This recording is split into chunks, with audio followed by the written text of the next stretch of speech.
J'ai choisi de commencer mon exploration de la cité gantoise sur le marché du vendredi.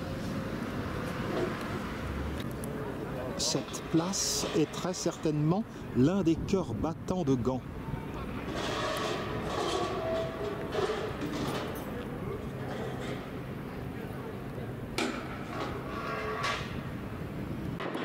Il faut savoir que Gand a été fondé au 7e siècle par saint Amand, qui est venu l'évangéliser. En effet, la région comptait beaucoup de païens. Il a fondé 2 abbayes, l'abbaye Saint-Bavon et l'abbaye Saint-Pierre. Il a choisi le confluent de la Lys et de l'Escaut. Il n'empêche que ce brave saint Amand a mal fini, car les païens l'ont jeté dans l'Escaut. Depuis cette époque, Gand a connu une histoire à la fois prospère mais aussi très troublée.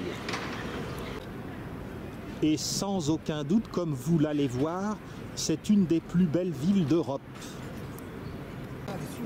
Cette église que vous apercevez derrière la place, c'est l'église Saint-Jacques. Comme vous pouvez le voir, ce ne sont pas les maisons à pignons qui manquent dans le secteur. La place ne servait pas qu'au marché du vendredi. Il y a eu également de nombreuses manifestations festives ici. Des réceptions de ducs, de comtes, de rois. Des entrées fastueuses de personnalités comme on aimait les organiser. Il y a néanmoins du moins bon. C'est sur cette place que s'étripèrent en mai 1345 les tisserands et les ouvriers de la laine. Gand, cité drapière, elle devait au drap sa prospérité, oscilla longtemps entre l'Angleterre et la France.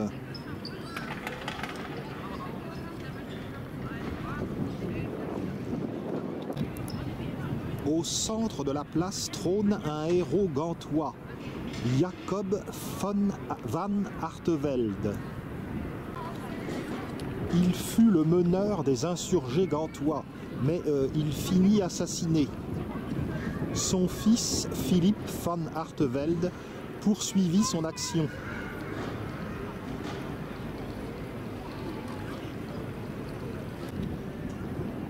Sur cette statue, il adresse un salut en direction de l'Angleterre, qui fournissait en laine les tisserands donc de Gand. Mais au cours de son histoire, Gand eut d'autres occasions de se révolter. Elle conserva sa neutralité pendant la guerre de 100 ans, mais elle se révolta ensuite contre le duc de Bourgogne, Philippe le Bon, contre Charles le Téméraire, contre sa fille Marie de Bourgogne, et ensuite contre l'empereur Charles Quint. Tout ça, évidemment, pour des histoires de taxes. Charles Quint mata la révolte, mais comme il était né à Gand, il prit en pitié sa ville natale qu'il ne détruisit pas. Il exigea néanmoins que ces notables défilent la corde au cou, pour les humilier un peu. Au nord de la place, on remarque une grande bâtisse qui est due à Ferdinand d'Hyrkens. La partie gauche, Hans Heuss, était une maison du peuple.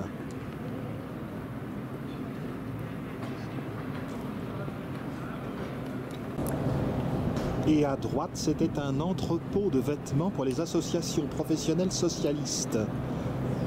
Bondmäusen.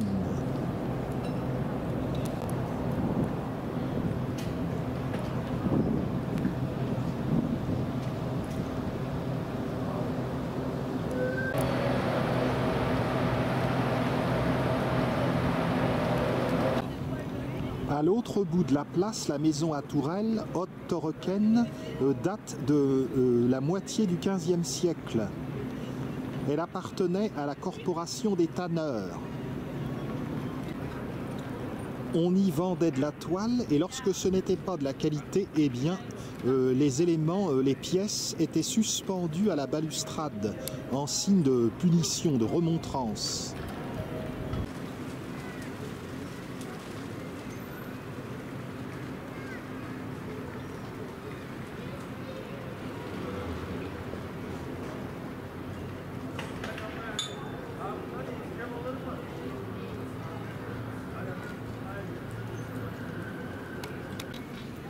Au sud de la place, la brasserie Kaisershof est abritée dans une maison baroque, Bunta Mantel.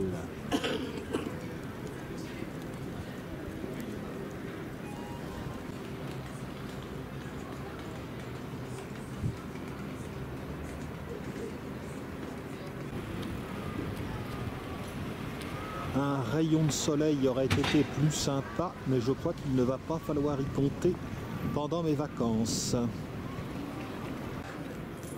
Regardez celle-ci comme elle est belle.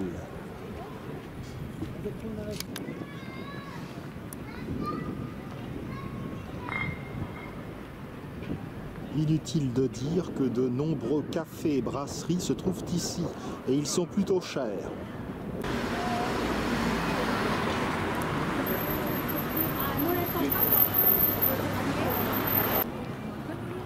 Sacré pignon.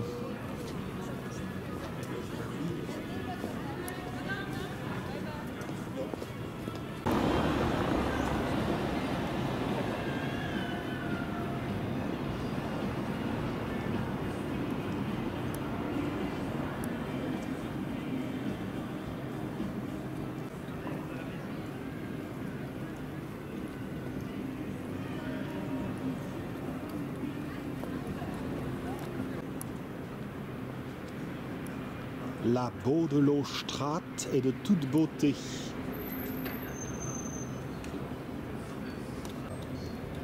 Le fameux marché du vendredi, qui donne son nom à cette place, existe depuis 1199.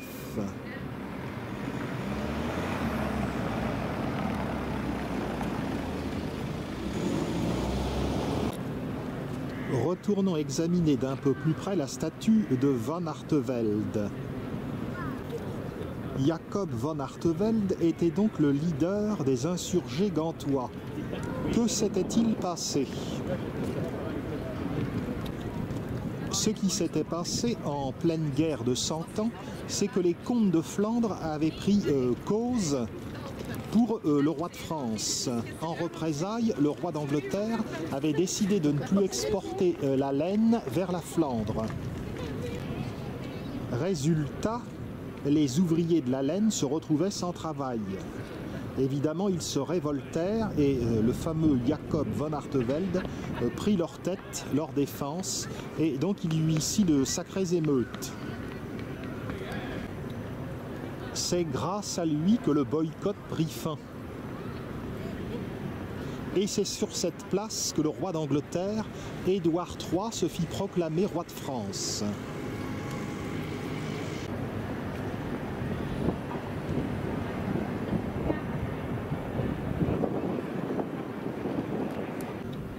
Je profite d'une éclaircie subite pour vous remontrer les demeures dans le soleil.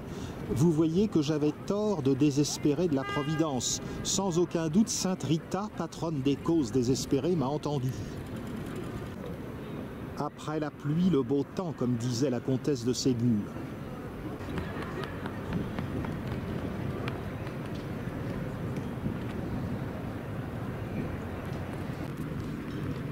Nous allons nous diriger vers le Patershall, un agréable quartier qui se situe au nord du centre historique.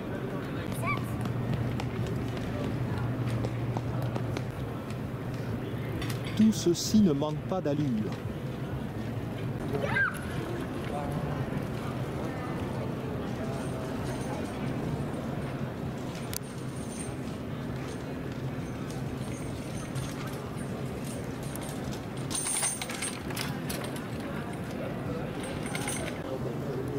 Engageons-nous par ici.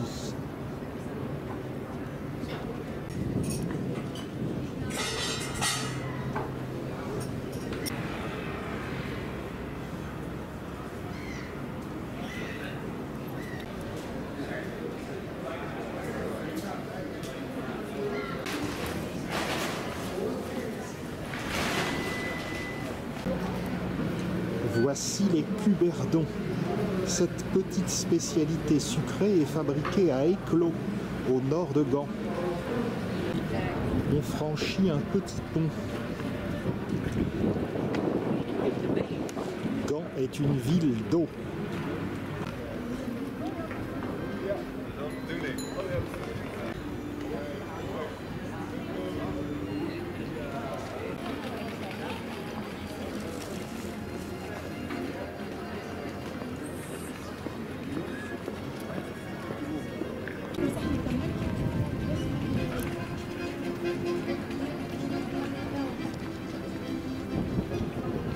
La paix pour l'Ukraine, mais elle n'est pas encore là en ce début d'avril 2022. On peut voir ici un gros canon.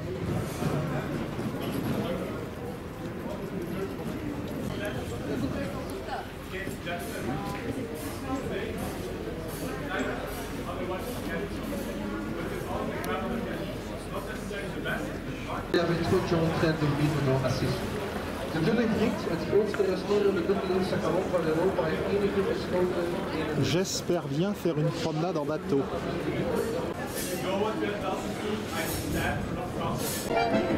Nous voici dans ce quartier dit Patershall.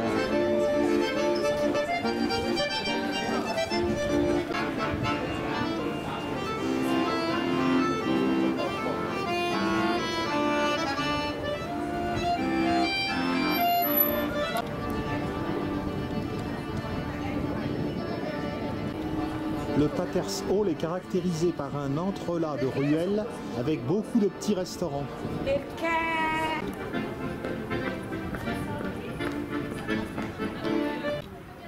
L'origine du Patershall remonte au Moyen Âge.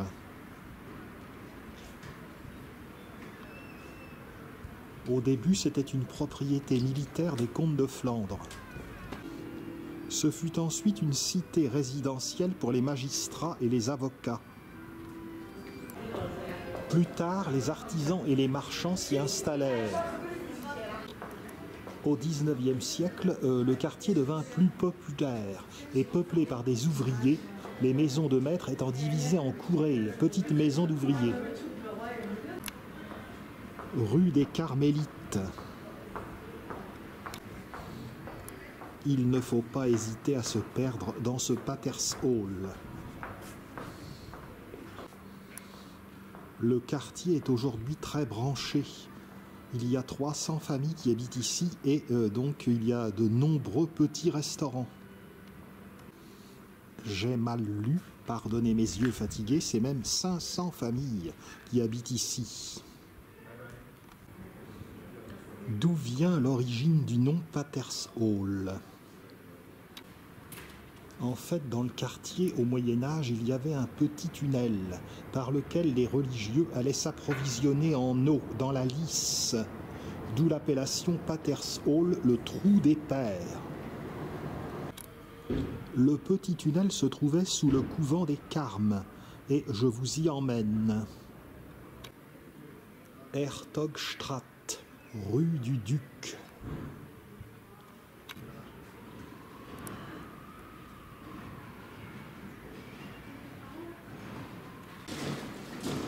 Comprenez-vous le charme qui se dégage de ce quartier? Le soir, il est pris d'assaut par les étudiants. C'est surtout à partir des années 1980 qu'il a été réhabilité et qu'il est tendance. Auparavant, il avait acquis une réputation de coupe-gorge.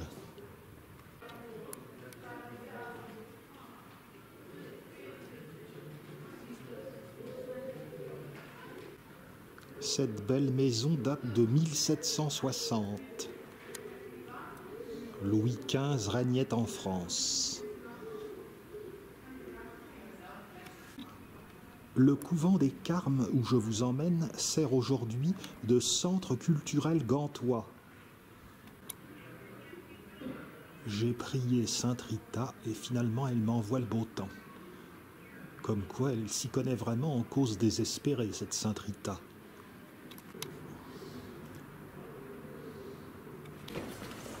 Au débouché du Zeugsteg, on rattrape une rue où l'on peut voir le château des comtes de Flandre. Et de ce côté, nous allons retrouver le couvent des Carmes. Le couvent des Carmes, ce n'est pas ceci. Ceci, c'est l'église Saint-Étienne que vous pouvez voir dans un film à part. Il faut tourner à droite pour voir le couvent des Carmes. Encore une belle demeure, mais celle-ci plus récente. Elle date de 1882. Voici l'ancien couvent des Carmes, qui n'a plus de vocation religieuse, mais donc qui abrite des expositions. Kunsthalle Gand.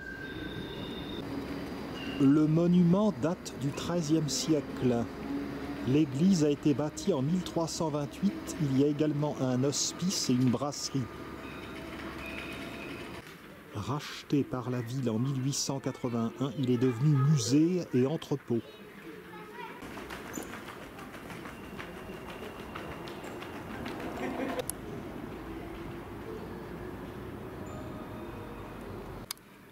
Peut-être que j'irai le voir si j'ai le temps, mais tant qu'il fait beau, je préfère privilégier les extérieurs. Une porte murée. Ça me fait penser à cette porte de l'église de Saint-Jean-de-Luz, par laquelle Louis XIV est sorti après la cérémonie de mariage et que l'on a murée.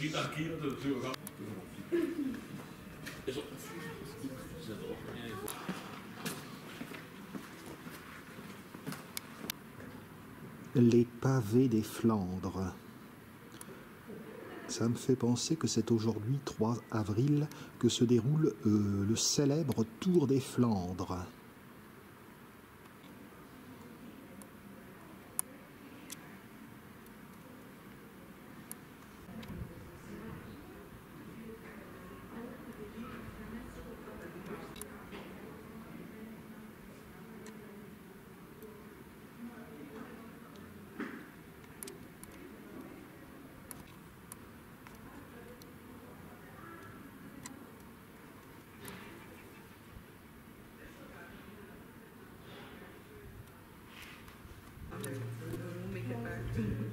You think it's positive? No.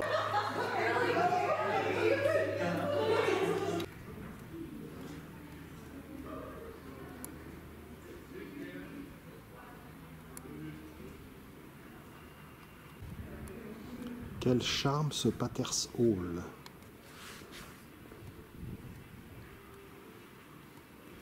À proximité, il y a une ruelle dans laquelle sont dessinés des graffitis. Et c'est une politique de la ville de les maintenir. Si j'ai le temps, on y fera un petit tour dans ce film ou dans un autre.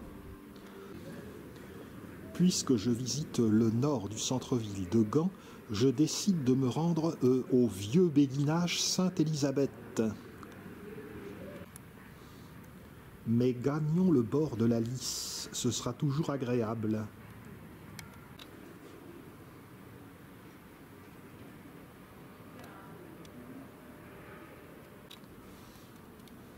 Le Pater's Hall est bien tranquille. Voici les bords de la Lys. Un petit air d'Amsterdam.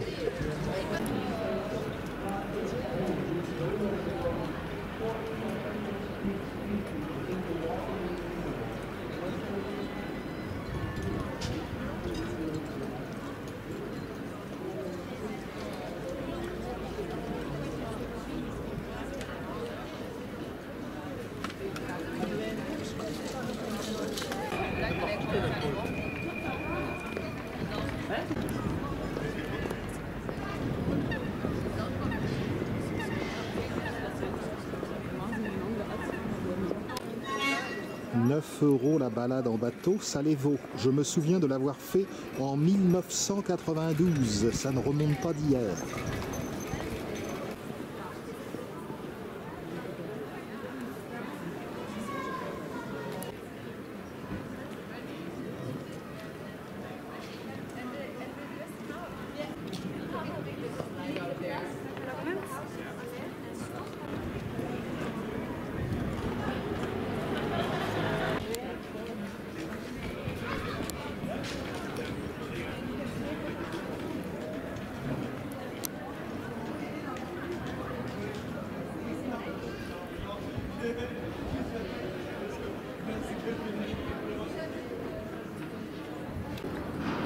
le clocher de l'église Saint-Nicolas. Nous parvenons dans un endroit magnifique d'où l'on peut voir le château des comtes de Flandre. C'est vraiment quelque chose. Le château des comtes de Flandre que nous voyons a été construit en 1180 par le comte de Flandre Philippe d'Alsace, à l'emplacement d'un ancien castrum. Il se visite et de la plateforme on a une belle vue. Le château se situe près d'une place d'une beauté rare.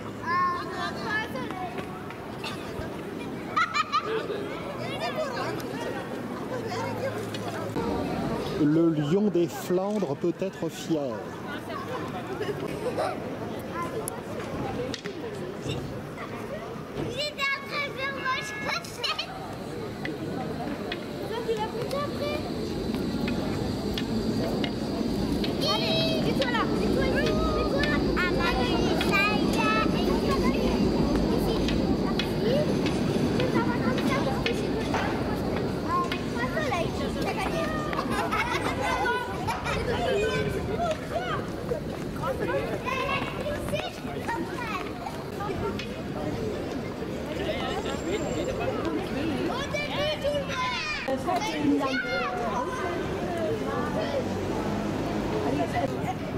Cette place où nous sommes est la place Saint-Pharaïlde. Détail sinistre, c'est ici que se déroulaient les exécutions capitales. Sur un coin de la place Sainte-Pharaïlde s'ouvre l'ancien marché aux poissons.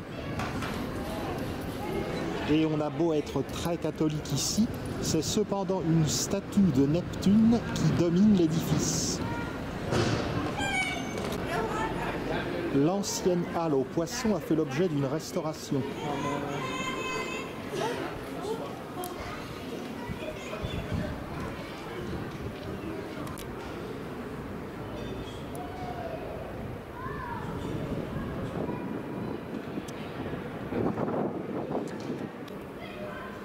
C'est ici qu'on trouve l'office de tourisme. Quant à la structure de l'édifice, on la voit mieux depuis la Lys. Donc si je fais une balade en bateau, je vous montrerai ça plus facilement. Je viens de me procurer à l'office de tourisme une petite brochure pour le circuit des illuminations nocturnes de Gand. Ressortons de l'ancienne halle aux poissons.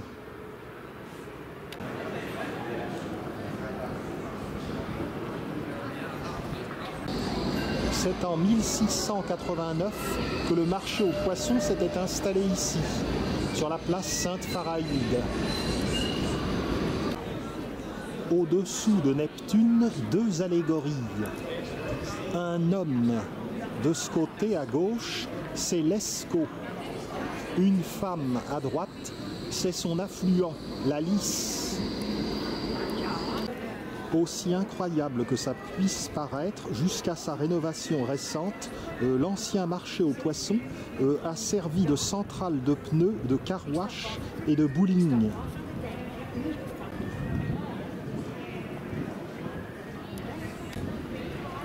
L'hospice Saint-Laurent. Je ne sais pas si Saint-Laurent est le patron des grands brûlés, mais il pourrait.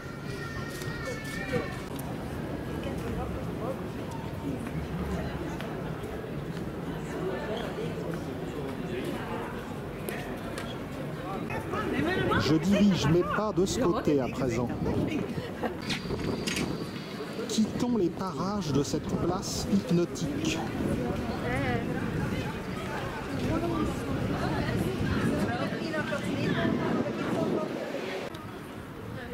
Voici vraisemblablement une dépendance de l'ancien marché aux poissons.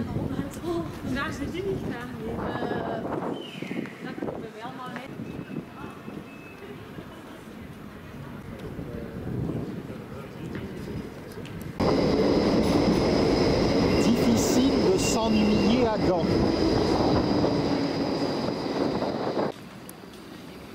La Live. Le château des comtes de Flandre a bénéficié d'une belle restauration.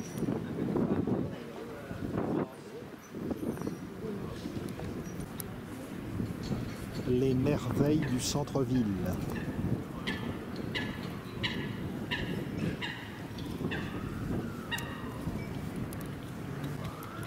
Voici encore un aspect de l'ancien marché aux poissons.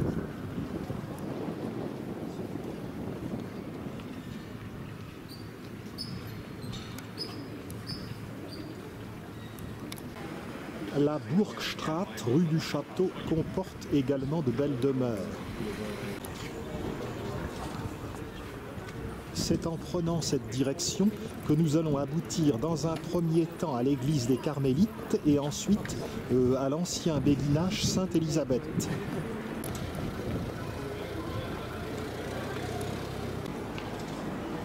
Un entrelac de rues, tout ce qu'il y a de plus croquignolé.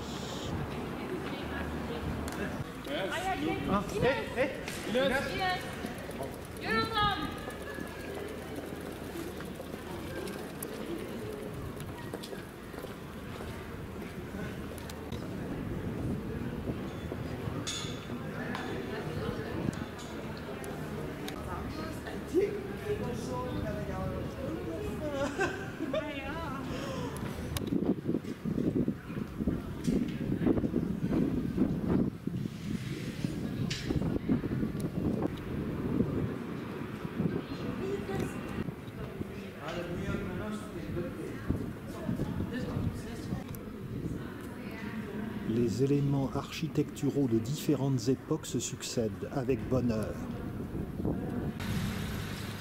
Celle-ci est de 1882.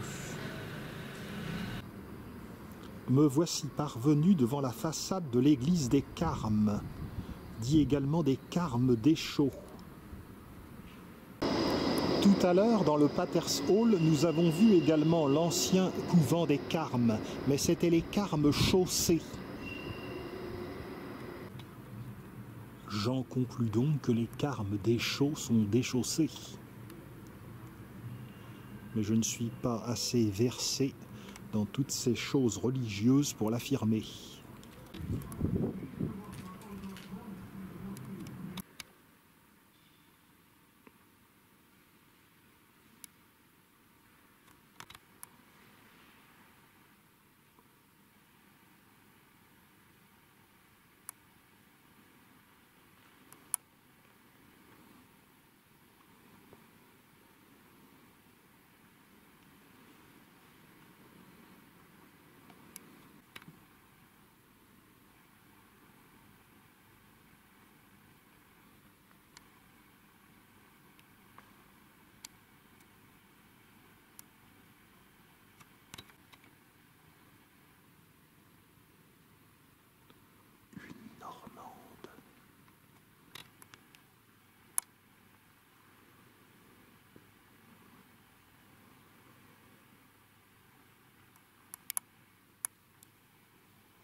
C'est vraiment le culte de la personnalité. Staline faisait un peu la même chose, mais pas dans le même registre.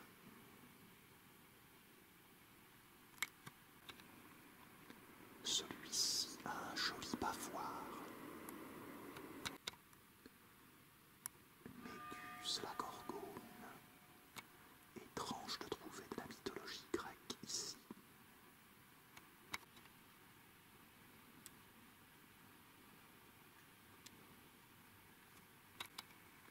Saint-Pierre.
Une bien belle étape que cette église.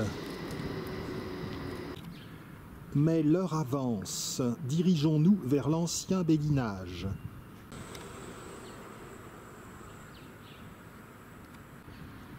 On reprend la Burgstraat.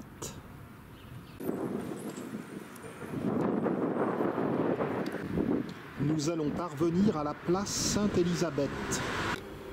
Voici sur la droite la place Sainte-Élisabeth et l'on aperçoit le vieux béguinage.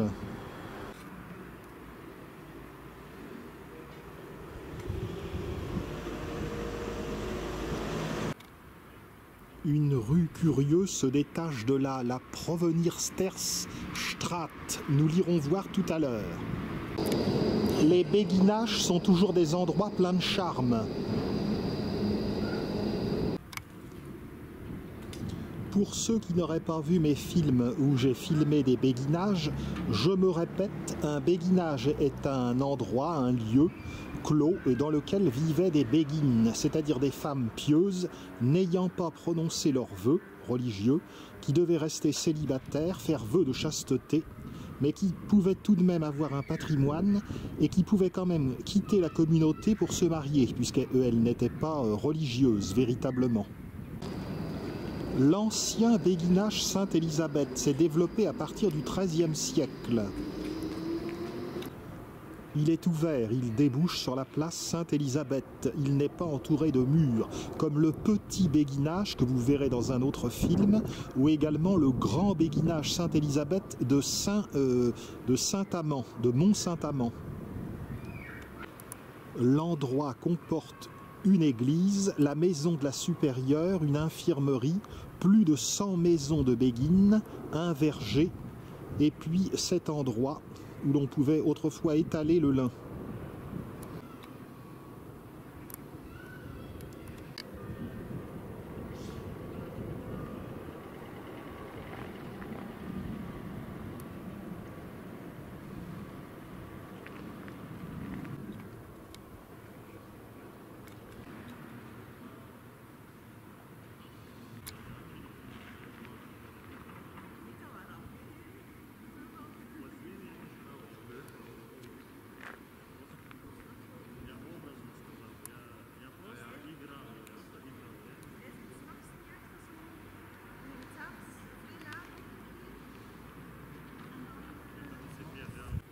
Я не понял, намекни как.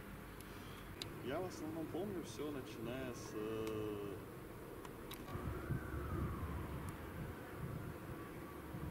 Какого момента вы начинаете помнить?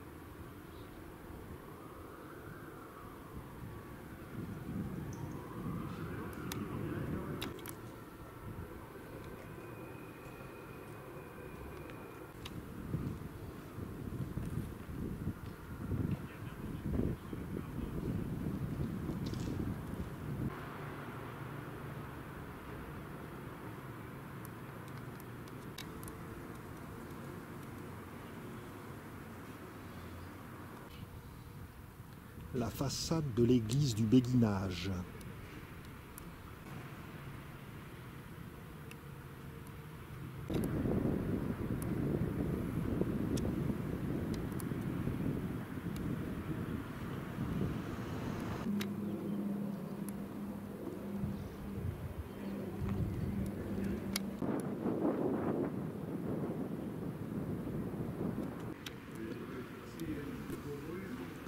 Assurément un très bel endroit.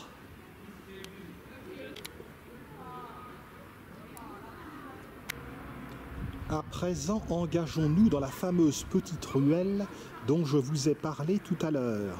Cette ruelle si curieuse.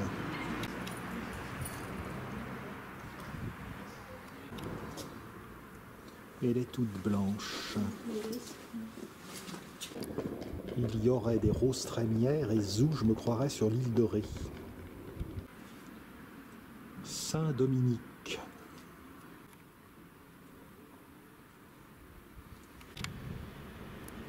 Le clocher de l'église Sainte-Élisabeth, l'église des Béguines. Maison Saint-Jacques. La rue communique avec le béguinage.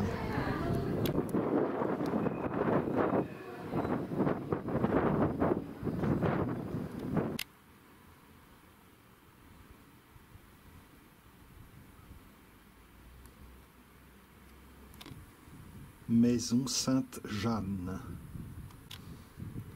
Nous sommes loin du Gand très touristique.